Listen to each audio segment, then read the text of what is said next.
Good morning all of you. आज हम लोग देख रहे हैं संसदीय प्रक्रिया।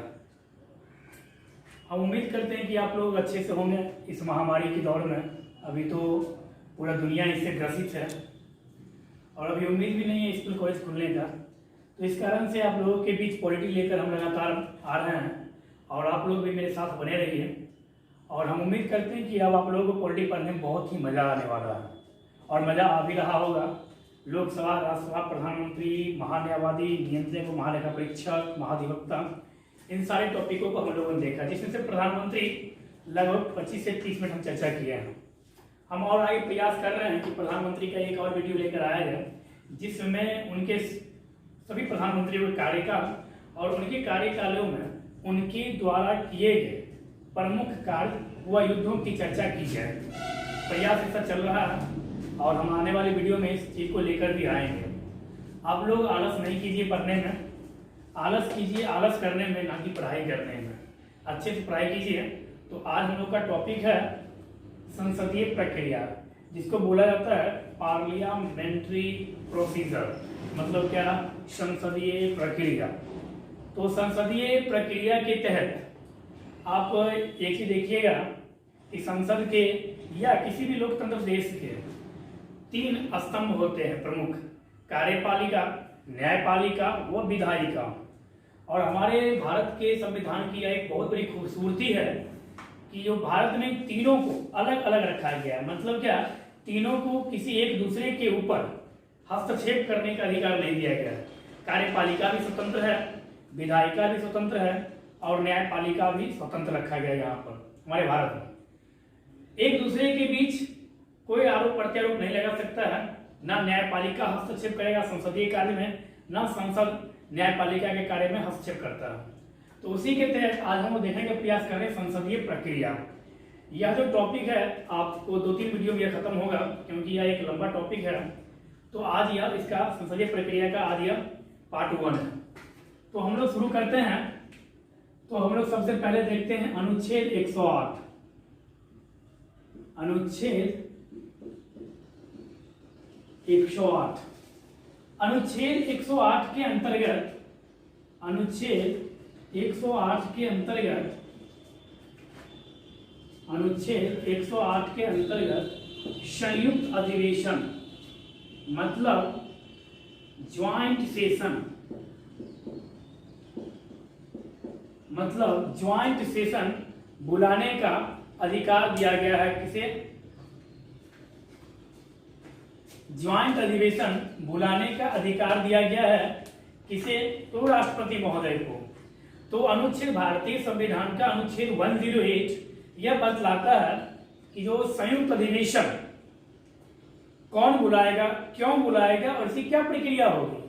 तो सबसे पहले तो यहाँ पे प्रश्न आपसे 1 माइनर एग्जाम यही बनता है कि संयुक्त अधिवेशन का चर्चा भारतीय संविधान के किस अनुच्छेद में किया गया है।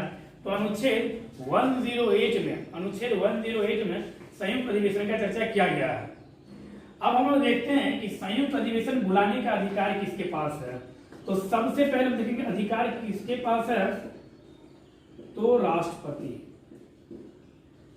अनुच्छेद 108 में इस चीज का व्याख्या किया गया है कि राष्ट्रपति के द्वारा संयुक्त अधिवेशन बुलाए जाने के कारण का चर्चा किया गया है।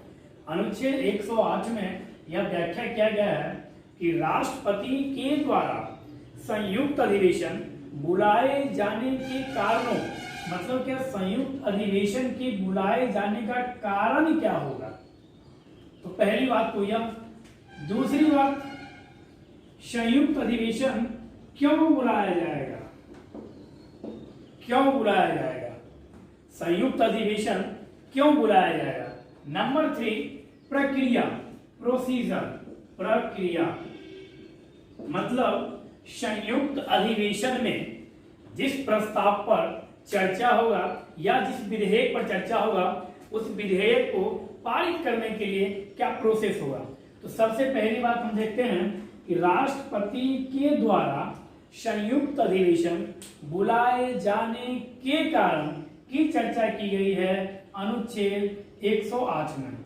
तो अब है कि संयुक्त अधिवेशन जो है वह बुलाया क्यों जाता है, उसका क्या कारण है।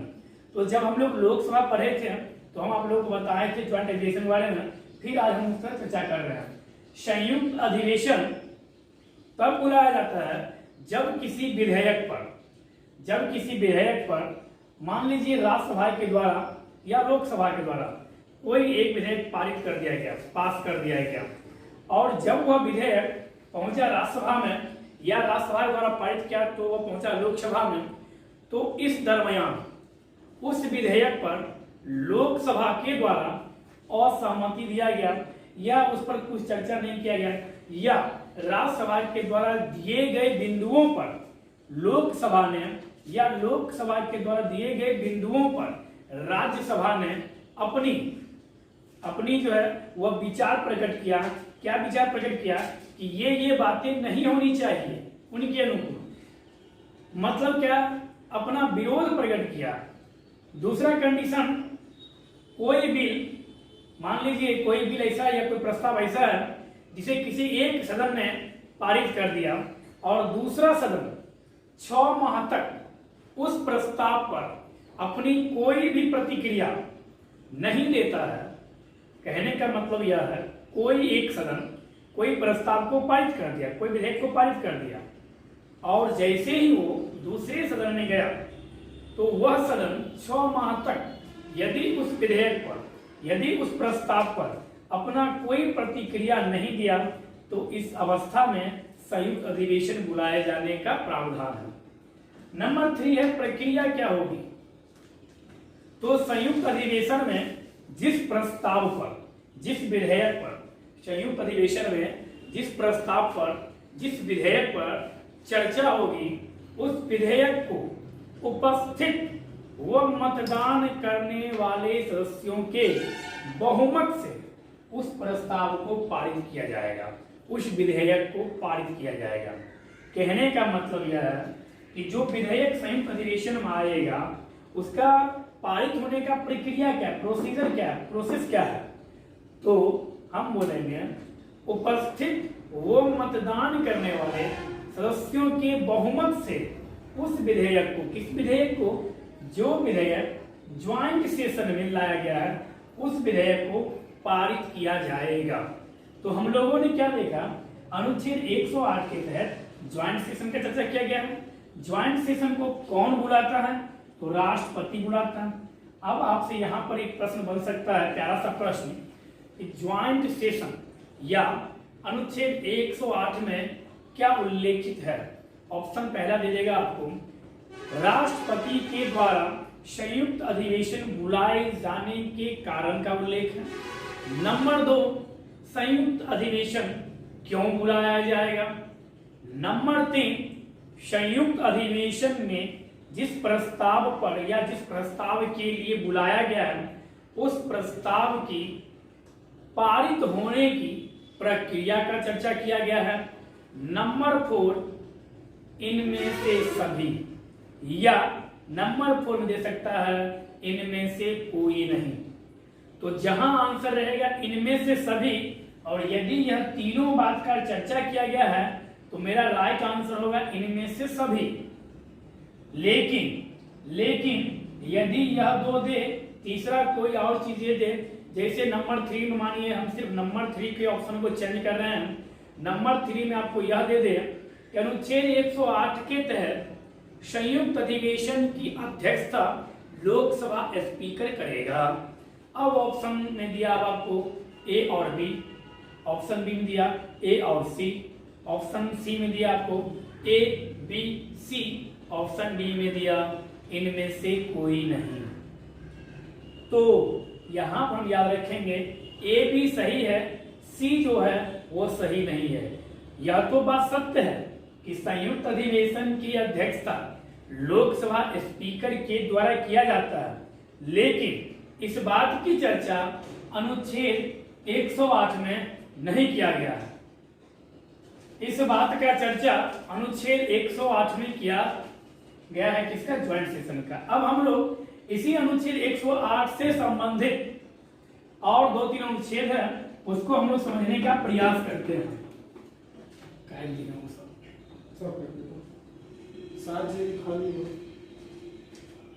अनुच्छेद 118 जो 108 से संबंधित है। अनुच्छेद 118 में यह बताया गया है कि संयुक्त अधिवेशन पर या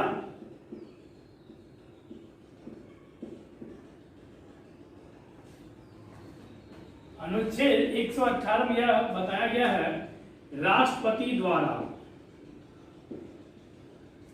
मतलब क्या, संयुक्त अधिवेशन किसके द्वारा बुलाया जाएगा, तो राष्ट्रपति के द्वारा बुलाया जाएगा।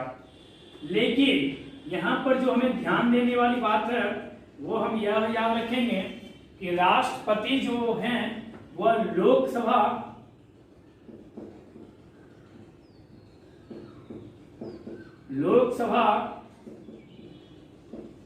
स्पीकर और राज्यसभा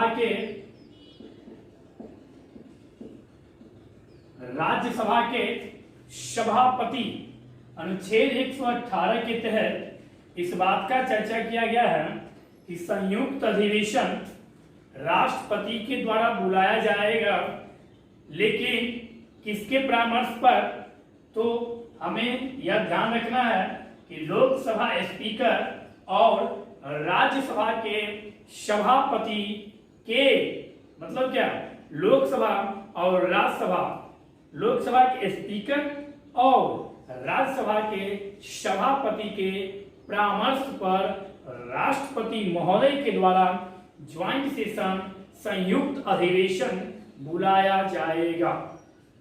अब यहां पर एक प्रश्न बनेगा आपके लिए, प्रश्न क्या बन सकता है और हमें यह ध्यान देना है, सुनिएगा प्रश्न को ध्यान से। प्रश्न में वह बोल रहा है कि संयुक्त अधिवेशन राष्ट्रपति के द्वारा बुलाया जाता है। नंबर 2, संयुक्त अधिवेशन लोकसभा स्पीकर की सहमति से राष्ट्रपति द्वारा बुलाया जाता है। नंबर 3, संयुक्त अधिवेशन प्रधानमंत्री की सहमति से राष्ट्रपति द्वारा बुलाया जाता है। नंबर 4, संयुक्त अधिवेशन लोकसभा और राज्यसभा या लोकसभा के स्पीकर और राज्यसभा के सभापति के परामर्श पर राष्ट्रपति के द्वारा बुलाया जाता है। तो मेरा आंसर होगा नंबर 4।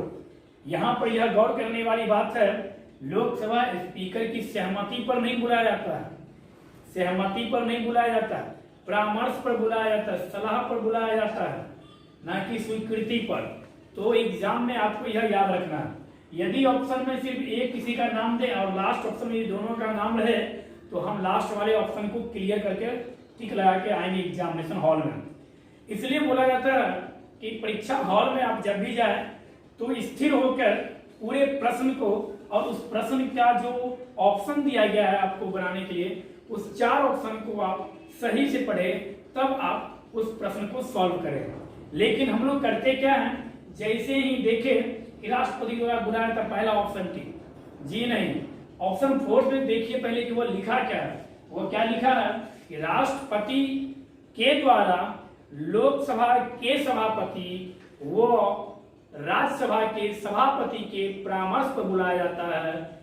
तो रियल आंसर क्या होगा, ऑप्शन नंबर 4।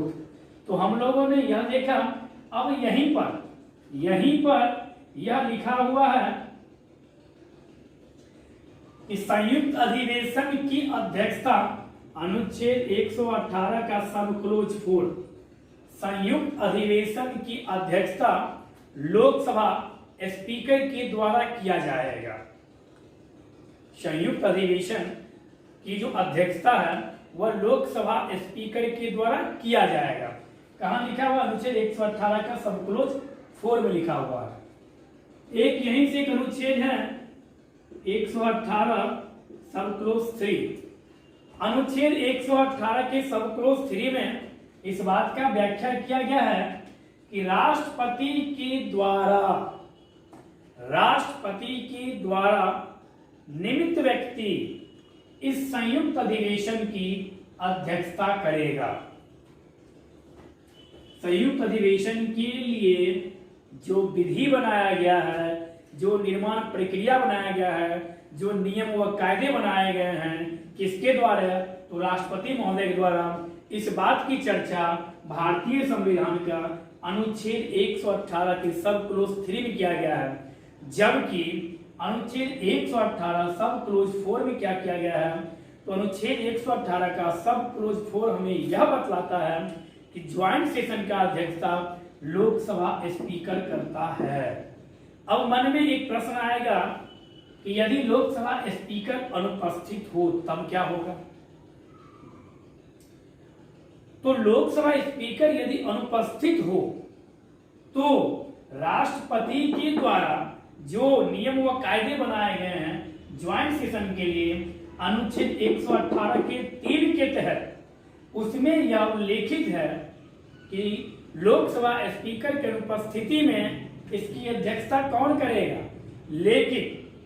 लेकिन संविधान में यह कहीं पर भी लिखा हुआ नहीं है कि लोकसभा स्पीकर के अनुपस्थिति में लोकसभा का उपाध्यक्ष संयुक्त अधिवेशन की अध्यक्षता करेगा। तो वह कहाँ लिखा हुआ है? तो वह बात लिखा हुआ है राष्ट्रपति के द्वारा बनाए गए नियम व कायदे में लिखा गया है कि लोकसभा स्पीकर के अनुपस्थिति में लोकसभा के उपाध्यक्ष के द्वारा संयुक्त अधिवेशन की अध्यक्षता की जाएगी। यदि यह भी अनुपस्थित हो तो किसके द्वारा किया जाएगा? यदि लोकसभा का स्पीकर भी अनुपस्थित है, उपाध्यक्ष भी अनुपस्थित है, इस स्थिति में राज्यसभा के उपसभापति, यहाँ ध्यान देने वाली बात है, राज्यसभा के सभापति नहीं, राज्यसभा के उपसभापति के द्वारा संयुक्त अधिवेशन की अध्यक्षता की जाएगी। यदि लोकसभा का अध्यक्ष, लोकसभा का उपाध्यक्ष और राज्यसभा के उपसभापति भी अनुपस्थित हैं तब कौन करेगा इसकी अध्यक्षता? तब इस स्थिति में जब तीनों अनुपस्थित हो, इस स्थिति में उस अधिवेशन की अध्यक्षता उस समय बैठे हुए सदस्यों के द्वारा चुने गए व्यक्ति उस समय या उस दिन संयुक्त अधिवेशन में बैठे हुए सदस्यों के द्वारा चुने गए व्यक्ति के द्वारा उस अधिवेशन की या उस दिन की अध्यक्षता की जाएगी। ऐसा कहीं पर भी नहीं लिखा हुआ है कि लोकसभा स्पीकर की उपस्थिति में उपाध्यक्ष ही उसकी अध्यक्षता करेंगे। अब यहाँ पर से एक फिर मन में भ्रम आएगा, क्या वरिष्ठतम सदस्य का कोई व्याख्या संविधान में है? तो ऐसा कोई प्रोटोकॉल नहीं है कि वरिष्ठतम सदस्य को ही, कभी कभी ऐसा हुआ है कि नंबर 2 नंबर 3 के जो है वरिष्ठतम सदस्य उन्हें बना दिया गया है। तो कहने का मतलब है वरिष्ठ मतलब क्या? उपस्थित सभी सदस्यों के द्वारा चुने गए वरिष्ठतम सदस्य के द्वारा संयुक्त अधिवेशन की अध्यक्षता की जाएगी। तो हमें उम्मीद है कि जो जितना अभी हम बताए हैं इस चीज को आप लोग समझ गए होंगे कि संयुक्त अधिवेशन की अध्यक्षता कौन करता है। अब हम देखते हैं इस संयुक्त अधिवेशन का जो अध्यक्षता जो करते हैं उनके संबंध में हम लोगों ने सारी बातों की जानकारी प्राप्त कर ली। अब हम लोग चलते हैं इससे आगे।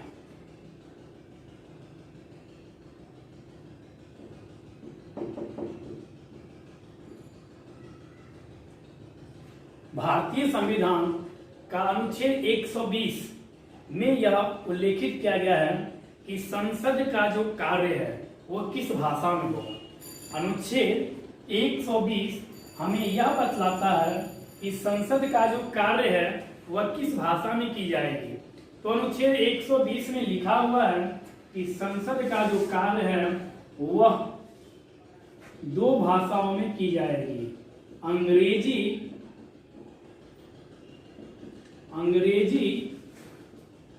और हिंदी। संसद का जो कार्य है वह किस भाषा में किया जाएगा, इस बात का चर्चा कहाँ किया गया है? तो अनुच्छेद 120 में यह उल्लेखित है भारतीय संविधान में कि अंग्रेजी और हिंदी में संसद का कार्यवाही होगा। अब मन में एक बात आएगा या प्रश्न आएगा क्या जो हिंदी नहीं जानता है या जो इंग्लिश नहीं जानता है, क्या वह संसद का सदस्य नहीं बन सकता है? तो हम यह बात स्पष्ट करना चाहते हैं कि आप हिंदी नहीं जानते हैं या आप अंग्रेजी नहीं जानते हैं, फिर भी आप संसद के सदस्य बन सकते हैं, क्योंकि ऐसा कहीं पर भी नहीं है कि आपको इस भाषा का ज्ञान होना ही चाहिए। बस यह बतलाया गया है कि संसद का जो कार्य है, जो फंक्शन है, वह अंग्रेजी और हिंदी में होगा। यदि आप इसमें से दोनों में से किसी भी भाषा के जानकार नहीं हैं, तो आप अपने अभिव्यक्त, आप अपने विचार को सदन में अपनी मातृभाषा,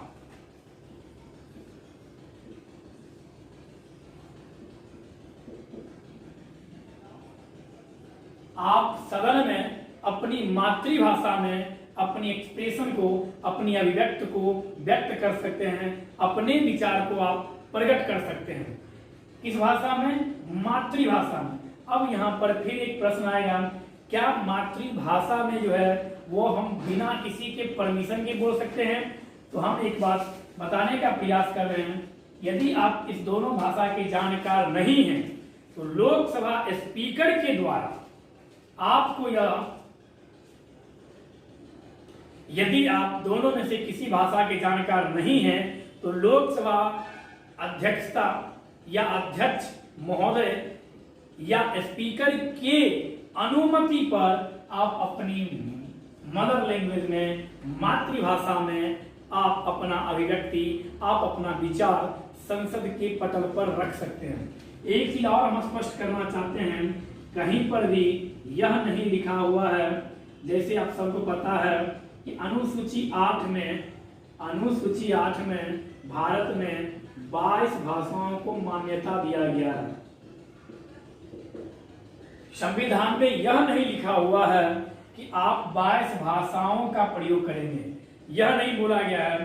संविधान में यह व्याख्या है कि आप अपनी मदर भाषा में, आप अपनी मदर लैंग्वेज में, आप अपनी मातृभाषा में संसद के पटल पर आप अपने आप को अभिव्यक्त कर सकते हैं, विचार प्रकट कर सकते हैं, आप बोल सकते हैं। किसकी अनुमति पर? तो लोकसभा में यदि आप बोल रहे हैं तो लोकसभा अध्यक्ष की अनुमति पर, यदि आप राज्यसभा बोल रहे हैं तो राज्यसभा के सभापति के अनुमति पर आप अपनी मदर भाषा का प्रयोग कर सकते हैं।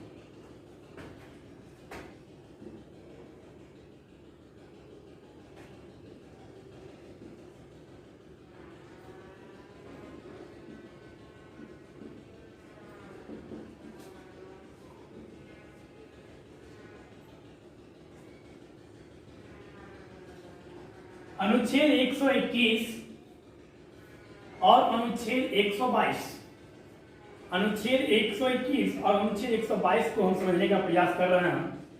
आप लोग जब डीपीएसपी पढ़ेंगे आगे, या आप लोग जब पढ़े होंगे डीपीएसपी, तो उसमें एक अनुच्छेद आता है, अनुच्छेद 50, जिसमें यह बोला गया है कि राज्य को यह बोला गया है कि कार्यपालिका और न्यायपालिका की शक्तियों का पृथक्करण जल्द से जल्द कर दिया जाए। मतलब क्या? अनुच्छेद 50 यह बोलता है कि कार्यपालिका और न्यायपालिका के शक्तियों का पृथक्करण, मतलब क्या? अलग। उसी प्रकार से हमारे भारत के संविधान में न्यायपालिका, कार्यपालिका और व्यवस्थापिका या विधायिका, इन तीनों के शक्तियों को अलग अलग बताया गया है, और इन तीनों का शक्ति भी अलग अलग है। तीनों एक दूसरे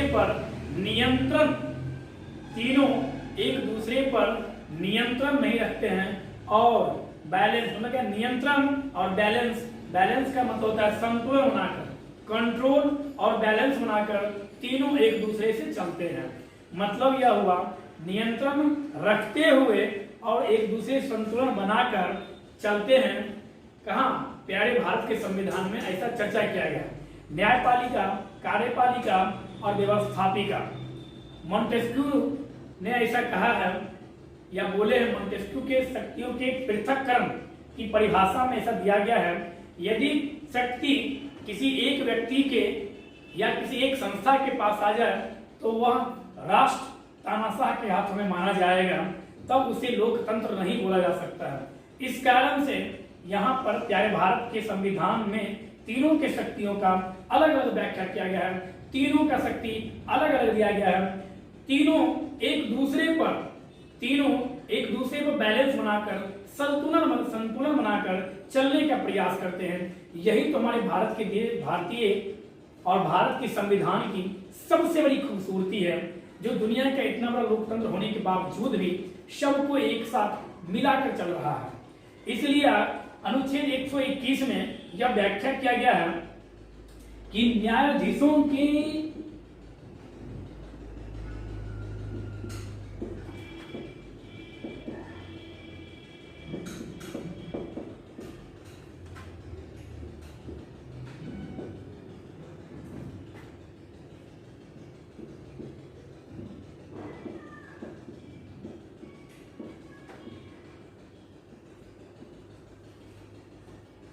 अनुच्छेद 121 में यह बोला गया है, सुप्रीम कोर्ट वो हाई कोर्ट, उच्चतम न्यायालय वो उच्च न्यायालय के न्यायाधीशों, आगे जब हम लोग पढ़ेंगे सुप्रीम कोर्ट तो हम लोग देखेंगे, बहुत विस्तार से पढ़ेंगे सुप्रीम कोर्ट, हाई कोर्ट, यह दोनों चैप्टर बहुत ही विस्तार पूर्वक पढ़ाया जाएगा आपको। और हम विश्वास दिलाना चाहते हैं अपने छात्रों को, अपने दोस्तों को, कि आप बने रहिए और आप आलस को छोड़िए और इस सब्जेक्ट को बहुत ही मजे से पढ़िए। और यह सब्जेक्ट आपको जब आप पढ़ लीजिएगा एक बार हमारे साथ, हमारे चैनल के साथ, तो हम विश्वास दिलाने का प्रयास करेंगे आपको और करते हैं कि आप किसी भी लेवल का पॉलिटी का जिस भी एग्जाम में पूछता है आप क्वेश्चन मजे से सॉल्व करके आ जाइएगा। बस आप ईमानदारी पूर्वक आप पढ़ते रहिए। आप अभी तो देख ही रहे हैं माहौल किस प्रकार से है। इस माहौल में आपको बहुत ही अच्छा मौका मिला है और अभी जिंदगी बचाने के साथ साथ इस समय में कुछ अर्जित करने का भी प्रयास कीजिए। तो अनुच्छेद 121 क्या बोल रहा है? अनुच्छेद 121 यह बोल रहा है कि उच्चतम न्यायालय वो उच्च न्यायालय के न्यायाधीशों के हटाने, मतलब क्या, न्यायाधीश को जो हटाने का जो प्रक्रिया है वह संसद में ही चलेगा। उस समय किस समय?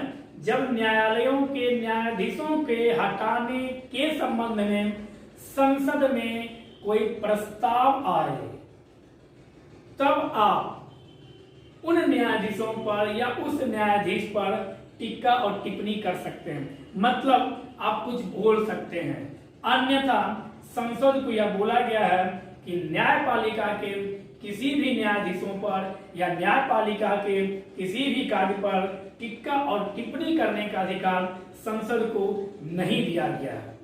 कहने का क्या मतलब है? न्यायाधीशों को हटाने के अलावा, मतलब क्या, न्यायाधीश को के लिए हटाने का जो प्रस्ताव संसद में रखा जाएगा उस प्रस्ताव पर तो आप जजों के खिलाफ, न्यायाधीशों के खिलाफ संसद टिक्का टिप्पणी कर सकता है, लेकिन इस बात के अलावा संसद न्यायपालिका के किसी भी या न्यायपालिका के द्वारा दिए गए किसी भी निर्णय पर या किसी भी न्यायाधीशों पर टिक्का टिप्पणी नहीं करेगा।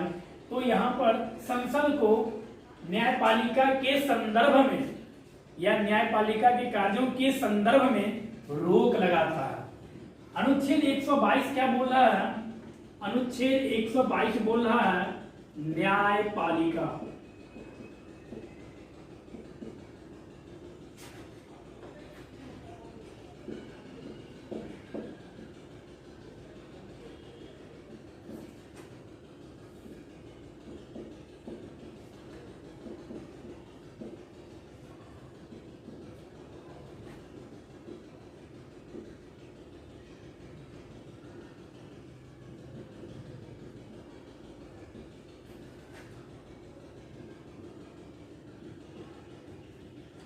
अनुच्छेद 122 यह समझाने का प्रयास कर रहा है, मतलब अनुच्छेद 122 न्यायपालिका को संसद के संदर्भ में अवरोध प्राप्त करता है, मतलब क्या रोकता है। क्या रोकता है? जैसे लोकसभा स्पीकर के पास यह अधिकार है कि लोकसभा के लिए जो कानून बनेगा, जो विधि प्रक्रिया बनेगा, वह लोकसभा स्पीकर तैयार करेंगे और उस विधि प्रक्रिया के लिए न्यायपालिका कहीं से कोई भी रोक नहीं लगा सकता। फिर से एक बार समझ लीजिए, कहने का क्या मतलब है? यहाँ पर न्यायपालिका को संसद के संदर्भ में, यहां पर था संसद को न्यायपालिका के संदर्भ में कोई भी टिक्का और टिप्पणी करने से रोकता है। उसी प्रकार से अनुच्छेद 122 न्यायपालिका को संसद के संदर्भ में, मतलब यह हुआ सदन की अध्यक्षता लोकसभा स्पीकर के द्वारा उस सदन के लिए बनाए गए विधि व्यवस्था या विधि प्रक्रिया के लिए टिक्का टिप्पणी सुप्रीम कोर्ट नहीं करेगा। मतलब क्या, दोनों के कार्य को, दोनों की शक्तियों का पृथक्करण कर दिया गया है। लेकिन याद रखेंगे हम, एक एफ का मतलब होता है फंडामेंटल राइट, मौलिक अधिकार के अंतर्गत अनुच्छेद 32 3 और 2 5, मतलब क्या, 5 प्रकार का रीट जारी किया जाता है, या जिसको हम लोग बोलते हैं याचिका। फंडामेंटल राइट का यदि, मतलब क्या, मौलिक अधिकार का यदि हनन हो रहा है तो सुप्रीम कोर्ट अनुच्छेद 32 के तहत संसद के खिलाफ, सुप्रीम कोर्ट अनुच्छेद 32 के तहत याचिका दायर कर सकता है। लेकिन न्यायपालिका संसद के द्वारा बनाए गए विधि व्यवस्था पर प्रश्न नहीं उठाएगा, मतलब टिक्का टिप्पणी नहीं करेगा। याचिका जो जारी करेगा सुप्रीम कोर्ट, वह किस अनुच्छेद के तहत, तो अनुच्छेद 32 के तहत कितने प्रकार की याचिका दायर कर सकता है, तो 5 प्रकार का याचिका जो है वह दायर कर सकता है। कौन कौन सा याचिका, तो पहला है बंदी प्रत्यक्षीकरण, दूसरा प्रमादेश, तीसरा प्रतिषेध, चौथा उत्प्रेषण, पांचवा अधिकार परीक्षा। यह 5 प्रकार का रीट, फिर से हम बोलते हैं बंदी प्रत्यक्षीकरण, परमादेश, प्रतिषेध, उत्प्रेषण और अधिपरीक्षा या अधिकार परीक्षा, जिसको लोग क्यूरो वारंटो या क्यू वारंटो बोलते हैं।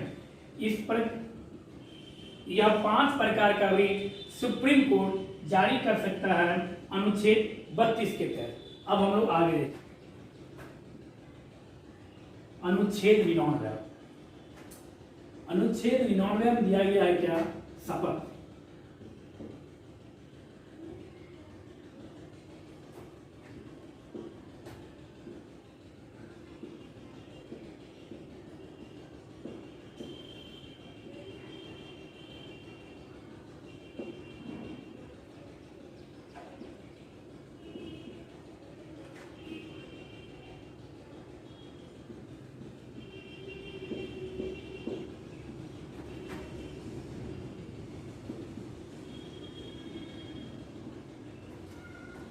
अनुच्छेद 99 यह बता रहा है कि संसद के सभी सदस्यों को शपथ कौन दिलाएगा।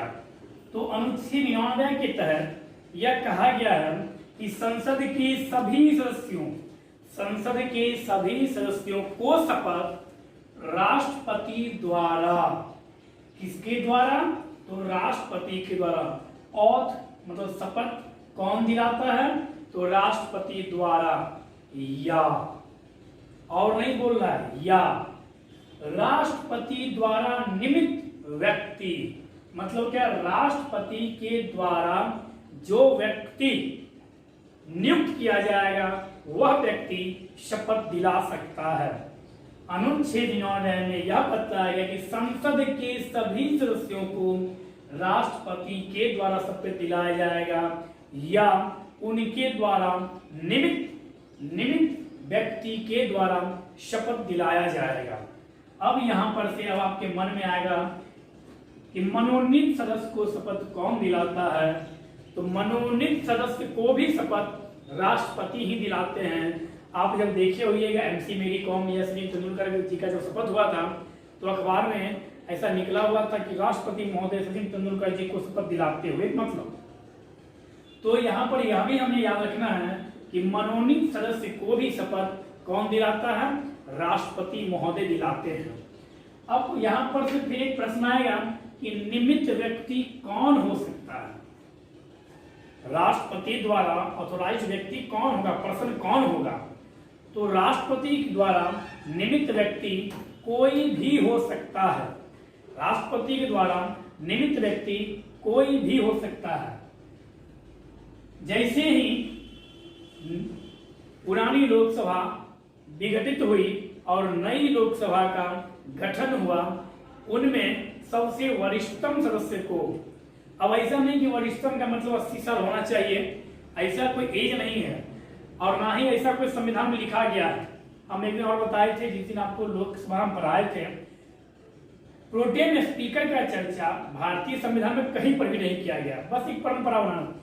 तो वरिष्ठतम सदस्य को राष्ट्रपति नियुक्त करते हैं, उनका शपथ दिलाते हैं और वही कौन, प्रोटेम स्पीकर सभी सदस्यों को शपथ दिलाता है। फिर अभी यहाँ से प्रश्न आएगा आपके मन में, लोकसभा स्पीकर को शपथ कौन दिलाता है? तो फिर हम स्पष्ट करना चाहते हैं कि लोकसभा स्पीकर या लोकसभा अध्यक्ष का कोई शपथ नहीं होता है। लोकसभा अध्यक्ष शपथ एक संसद के सदस्य के रूप में ग्रहण करते हैं।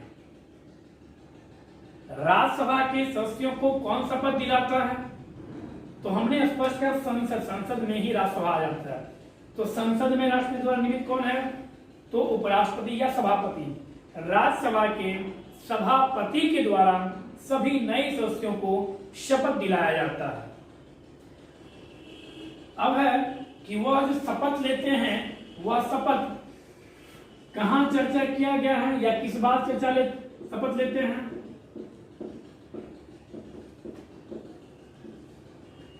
सभी सदस्य अनुसूची 3 के अंतर्गत उल्लेखित बातों का शपथ लेते हैं। कौन? तो राष्ट्रपति या उनके द्वारा नियमित व्यक्तियों द्वारा दिलवाया जाता है। अब यहां से एक प्रश्न आएगा कि एक सदस्य कुल कितनी बार शपथ लेता है? तो यदि आप इलेक्शन में खड़ा होइएगा, लोकसभा, राज्यसभा, विधानसभा या विधान परिषद, तो जैसे ही आप अपना नॉमिनेशन करने जाइएगा तो सबसे पहला शपथ ग्रहण या शपथ तो आप उसी वक्त लेते हैं जब आप अपना फॉर्म फिलअप करते हैं।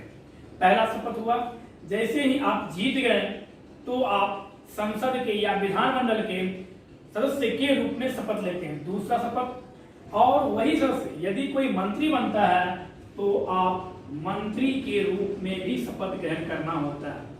तो यहां से क्या निकला कि आप 3 बार शपथ ग्रहण करते हैं। कब? तो पहली बार जैसे ही आप चुनाव में खड़ा हुए और जैसे ही आप जाते हैं अपना पर्चा भरने के लिए, उस समय आप शपथ लेते हैं। पहला शपथ उस समय लेते हैं। दूसरा शपथ जिस सदन का आप सदस्य बन रहे हैं उस सदन के सदस्यता की शपथ लेते हैं। तीसरा शपथ, आप जैसे ही कोई मंत्री बनते हैं तो आप अपने विभाग, आप अपने मंत्रालय, आप अपने मंत्री पद की शपथ लेते हैं। किस अनुसूची के तहत? तो अनुसूची 3 के तहत। और किस अनुच्छेद में? तो 99 में बताया गया है कि राष्ट्रपति द्वारा नियमित व्यक्ति के द्वारा सभी सांसदों को, सभी सदस्यों को शपथ दिलाया जाता है। अब हम लोग आगे देखते हैं।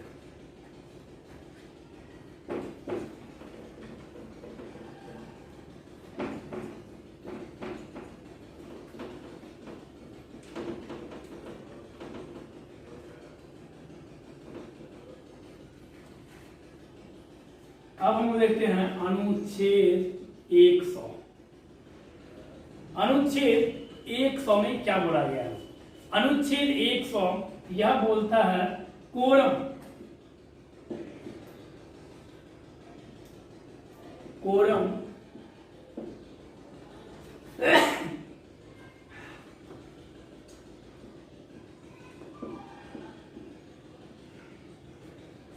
अनुच्छेद 100 यह बोलता है कोरम या गणपूर्ति।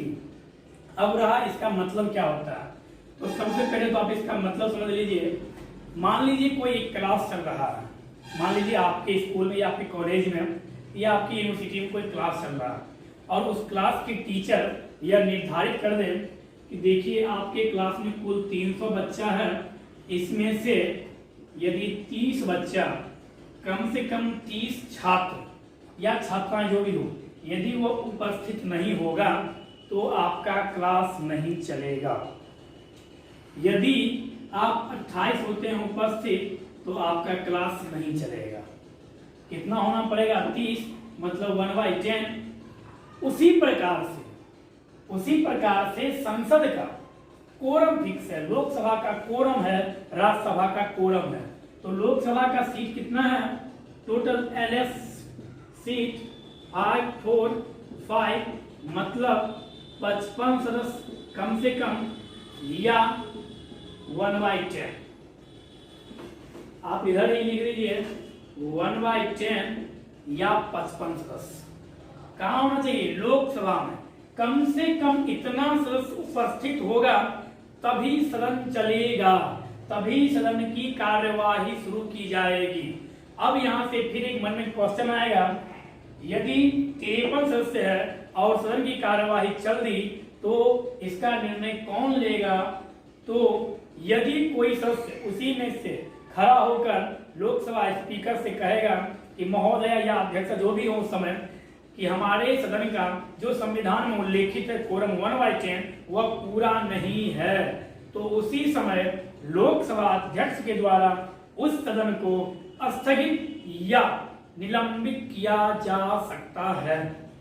राज्यसभा में टोटल सदस्यों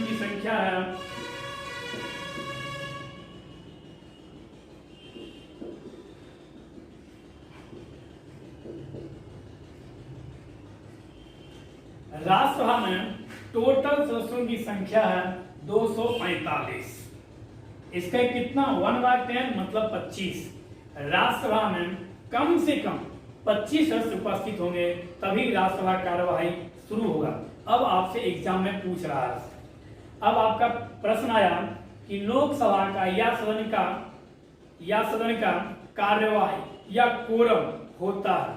ऑप्शन फर्स्ट 1/10, ऑप्शन सेकेंड 55, यदि लोकसभा दिया तो 55 या राज्यसभा दिया तो 25। 55, ऑप्शन थर्ड 100, ऑप्शन फोर्थ इनमें से कोई नहीं। तो इस स्थिति में आप आंसर टिक करेंगे 1/10। फिर एक मन में आया क्वेश्चन कि हम 55 क्यों नहीं करेंगे? आप तो 55 भी बतलाए हैं। 55 हम इसलिए नहीं करेंगे क्योंकि 545 सीट है तब 55 है। यदि सीट बढ़ेगा तब तो 55 नहीं होगा, लेकिन सीट बढ़े या घटे 1/10 ही तो होगा। संविधान में 1/10 लिखा हुआ, 55 कहां से आया? 545 था। इसलिए यदि लोकसभा का सीट आज 550 हो जाए तो यहाँ सीट बढ़ जाएगा। तो इसलिए यदि दोनों ऑप्शन साथ रहे तो आप इस 1/10 को क्लिक करके आएंगे, ना कि 55 को। या कोई एक ऑप्शन रहे तब तो कोई दिक्कत होने की कोई चांस ही नहीं है। तो आज हम लोगों ने संसदीय प्रक्रिया में इतना देखने का प्रयास किया। नेक्स्ट फिर दूसरा वीडियो जब आएगा तो उसमें हम लोग संसदीय प्रक्रिया को आगे समझने का प्रयास करेंगे। और आप लोगों को यदि इसमें कहीं भी कोई भी कंफ्यूजन हो तो आप बेझिझक आप कमेंट करके आप पूछ सकते हैं। धन्यवाद। खूब मजे से पढ़िए, घर में रहिए,